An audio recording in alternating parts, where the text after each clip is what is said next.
If you have those articles, hopefully you do that I gave you, the Fast and Furious week. So these articles here, there's a reason I want you to study them. The one, the Fast and Furious week, unfortunately it's been cut off a little bit. You can still kind of tell what was said. This is a complex story, right? I think they did a pretty good job in organizing this story. So study that. We're not going to do that right this minute. But I do want to call your attention to the other one.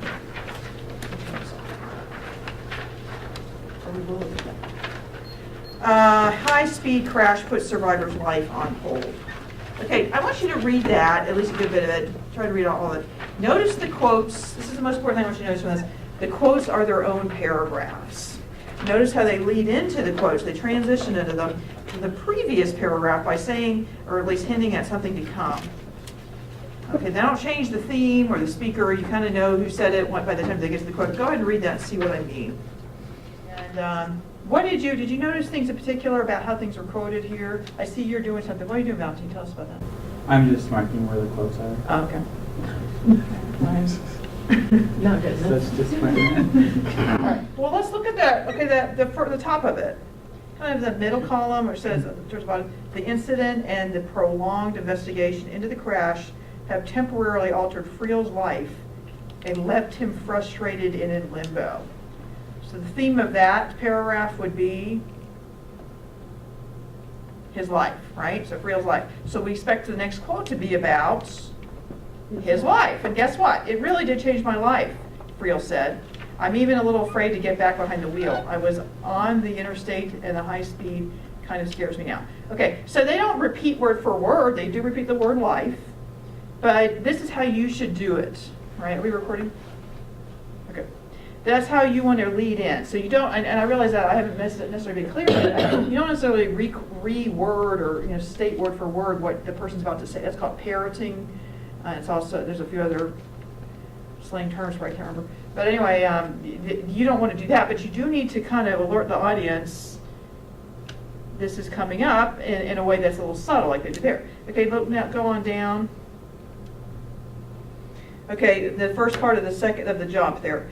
Friel had a friend drive him to the hospital after the crash. He sustained a stage 2 concussion, 2 bulging discs in his back, and a sprained rotator cuff in the crash. So without looking, what's that about, that paragraph? His injuries, okay, what happened to him going to the hospital. Next thing should be about his injuries, right, or what his condition, his physical condition. Quote, I feel like I'm lucky to be alive, end quote, Friel said. All right, so that is commenting on that previous paragraph. They're doing a good job at this, and maybe so subtly you don't even notice, but you learning from this, you need to notice. Notice too, the quotes, I feel, this is going to, when I give your papers back, this is going to be important. I feel lucky to be alive. Note the punctuation there. Is that a period there? It's a comma. Now you're so used to seeing this, you probably haven't noticed, but some of you have crept into putting periods here. It's not a separate sentence, it's all one sentence. The only time when you would put a period type of punctuation there would be an exclamation point, because sometimes if the person says something really pumped up, then that would be a separate sentence, okay, but usually that's a comma. And I'm going to go over those, but that's one thing I want to cover now because you see that they do that correctly here. Okay. Then down to this paragraph that begins following the crash. Do you see that a few paragraphs down? Following the crash, he had to take a medical withdrawal from school, and he's unable to return to his job at Mama Inez,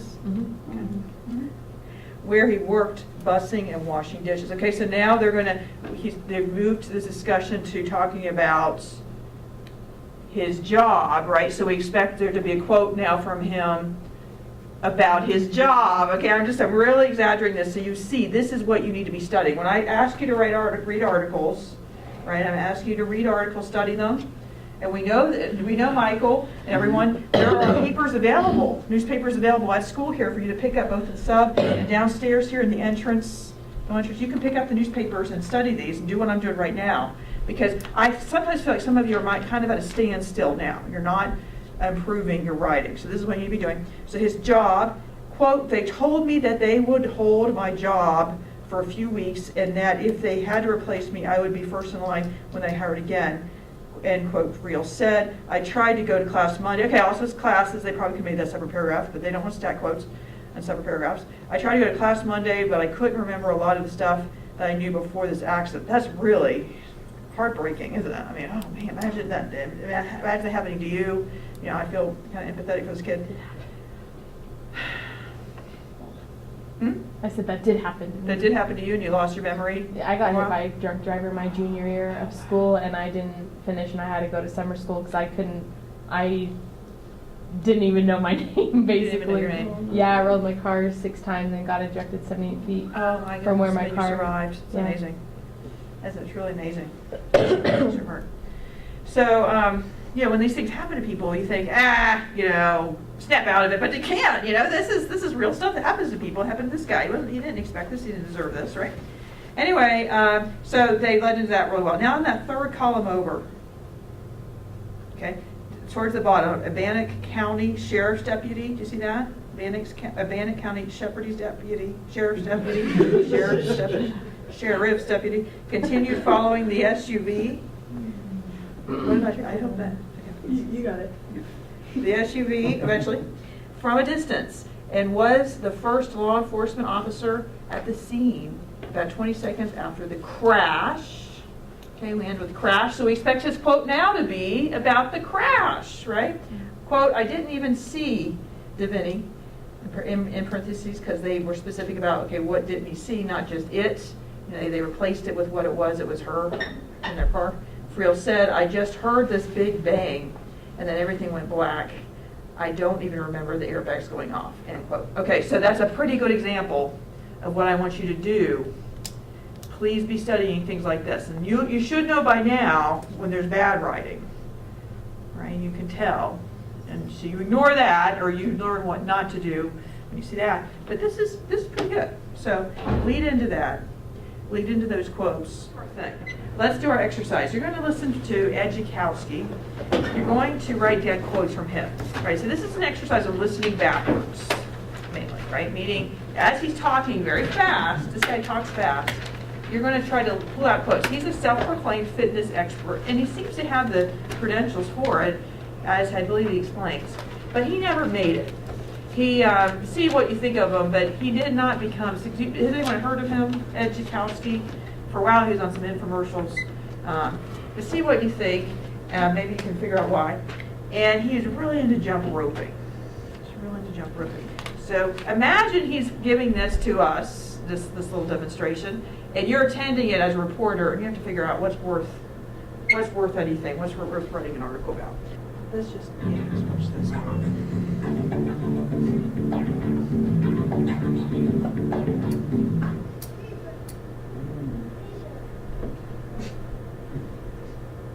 We won't watch the whole thing. Hi, we're here right now to discuss the wonderful benefits of jumping rope. Did you know that jumping rope is one of the highest fat-burning aerobic activities? To give you an example, 10 minutes of jumping rope is equivalent to the amount of calories that you would burn of 30 minutes of jogging, but without the undue stress on your joints, your knees, and your back. Jumping rope also burns fat throughout our entire body, upper body, midsection, lower body. It produces such incredible results in a short period of time. It improves our cardiovascular health and our aerobic capacity, and it helps reduce cellulite. In all my years of being in this industry, it's almost 20 now, our research has shown that nothing comes close to doing what the jump rope does, and nothing removes cellulite as well as a simple jump rope. Anywhere from a $10 to $15, $20 investment, who would ever think, right? But how you use this jump rope is what we're going to get into today.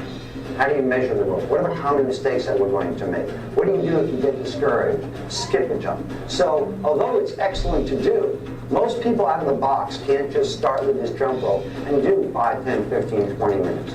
Like anything, if anyone, who walks here? Anyone walks here? Okay, so when you first started walking, did you walk 5 miles out of the box? You build up. Well, the same thing with jumping rope. But the greatest benefit of jumping rope is that you can do it anywhere, anytime. It's not weather dependent. It's low impact. versus high impact. A lot of people think, oh, I better not jump rope, it's too high impact. Well, if you do it incorrectly, it is high impact, but done properly, it's very low impact. It improves your coordination as well. In fact, it not just improves your coordination, but your balance, stamina, and agility. It's going to make you a better athlete. If you have a particular sport, you want to become better, hand-eye coordination, as you know, is very important. And the wonderful thing about jumping rope is that it's great for all 4 body types. Let me show you what I mean. Alice, stand here. Atta girl. Now, we know Alice obviously is an hourglass. So if you put your arms down the side here, your shoulder and matches the girth of your hips. She's a little more tapered in her midsection.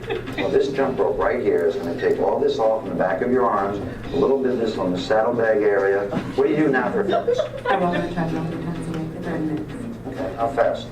About 3.5 to 4 miles. Okay, and how long have you been doing that? A few years now. Okay, so one of your goals, I'm sure, is aside to improve your cardiovascular and improve your health and overall fitness, is to take mass off your body.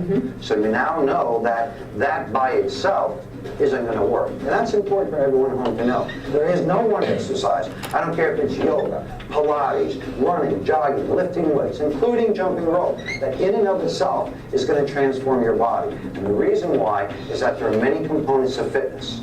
And there are 5 components of fitness: cardiovascular efficiency, flexibility, muscle endurance, muscle strength, and body ratio. What that means to us, the layperson, is that each and every time we exercise, we need to work out in a fashion, in a manner that attacks all those 5 components. Otherwise, we're only doing it partially correct.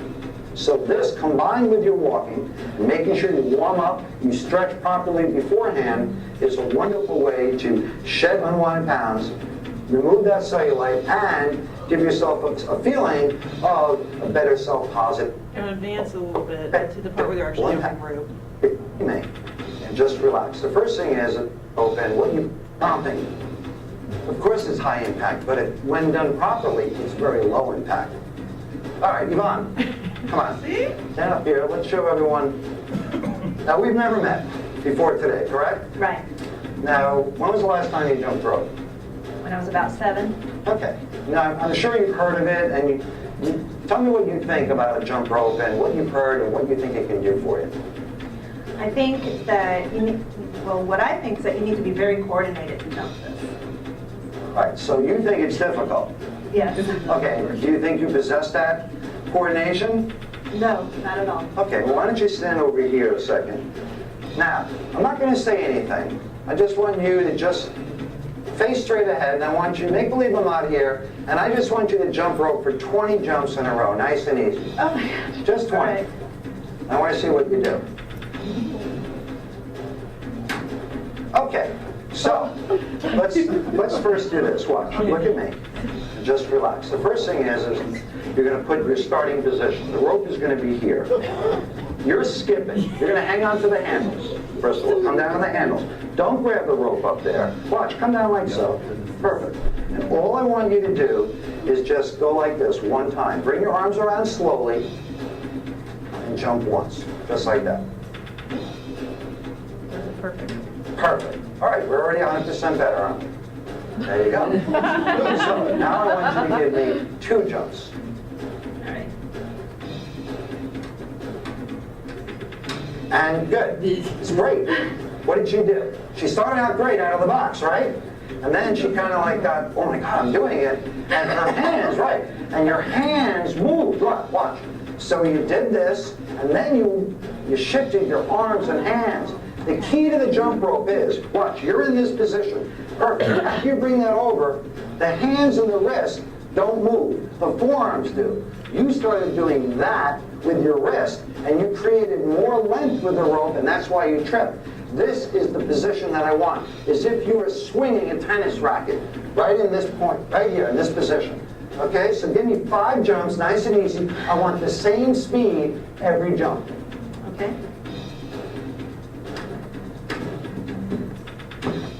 And rest. Good. Not bad. All right, that was good. So now we've gone from 1 to 5. Nice.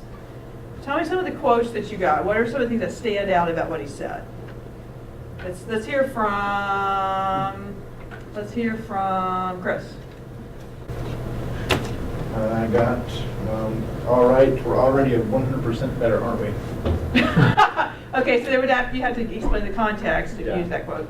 Anything else, anything from the the first part, the first part of that?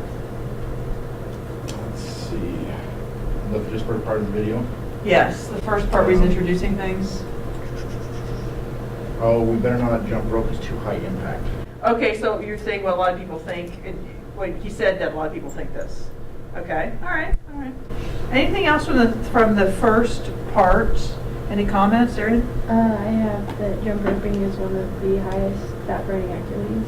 Okay, good. So get into, even though that's maybe not the most exciting quote in the world, that is something important to get down, right? Because that might be what you end up having to go with, because it's his opinion, right? And it's his expert opinion. So that would be something you might quote directly if you're writing an article about this, if you were here at the real event.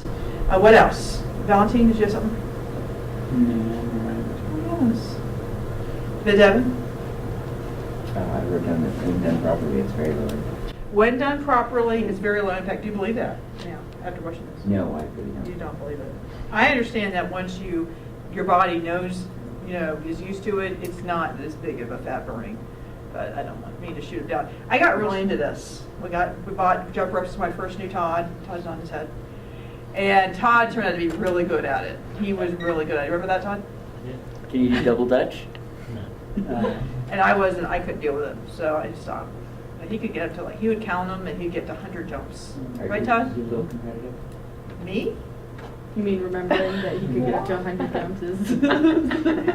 I knew I couldn't do that. I got his other books, Escape Your Shape, those 4 drawings. Yeah, pretty good books. Anyway, what were things he kept repeating? Right out of the box. Yeah, out of the box. Did you do this out of the box? Did you do that out of the box? It is kind of funny. Anything else? How do you think he treated the one lady? Don't look at the ground and ask it. You're like, so what do you think? I She was didn't awkward, word things like- sometimes. What? She couldn't do the jump rope right, then she was awkward and she was a little embarrassed. Okay, but the first lady, Yeah, the blonde, last the one who's like, I can trim all this down for you. I'm like, saddlebags. I'll take a little off the I quoted saddlebag that too, area though. here, and then back in your arms. Now, he is really like this, and he is a fitness, and he had his own gym, I don't know if he still does, and he would do that because he was serious, but how does he come across here? creepy. Little pervy. Yeah, just treating her kind of like a horse, so your girth here, and Yeah. measure that, and I don't know. That's what a woman wants to hear. You're yeah. earthy. Your saddlebags. So this might explain why he wasn't necessarily a success. But how does he come across in general as a speaker? Well, he's a little bit lispy. Lispy, okay. His ear and everything, he's a bit, I don't know, Like a stroke. bored looking. Yeah. It sounds like, he's a handsome guy, but he's just, he's just sort Not of, charismatic. pardon? He's not very charismatic. Right, he lacks the presence. Question? Just a comment, we should watch Jane Fonda. Yeah, because That's I a love difference. Jane Yeah. Fonda. You do? Yeah, I'm in love with Jane Fonda. Do the exercise? I memorized her exercise routine. I'm a record player. Did you still have the